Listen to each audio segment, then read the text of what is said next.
आता बातम्या पाहूया विस्ताराने। सुरुवातीलाच बातमी आहे सुरेश धस यांच्या वक्तव्याची। माझ्या हत्येचा कट मिटलेला नाही असं सुरेश धस यांनी म्हटलेलं आहे। सुरेश धस यांनी हा गंभीर आरोप केलाय। तर हत्येच्या कटाची चौकशी करा असंही सुरेश धस यांनी म्हटलंय।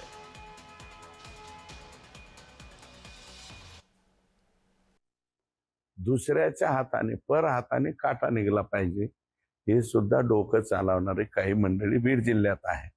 आणि बीड जिल्ह्यातल्या आपल्याच जिल्ह्यातले ते नेते मंडळी आहेत, त्यांचेच हे कार्यकर्ते आहेत। यातलं कोणाचं डोकं आणि याच्या पाठीमागचा मास्टर माइंड कोण याची चौकशी करण्यासाठी मी पत्र त्या ठिकाणी देणार आहे।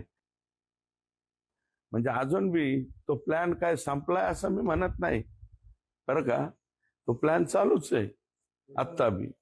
आणि मला काही पोलीस अधिकाऱ्यांकडून सुद्धा म्हणजे किमान ज्यात काही अधिकारी आहेत की बाबा हे अशा पद्धतीचं व्हायला लागलंय, तुम्ही जरा म्हणजे अक्षरशः संरक्षण घ्या म्हणण्यापर्यंत आलं।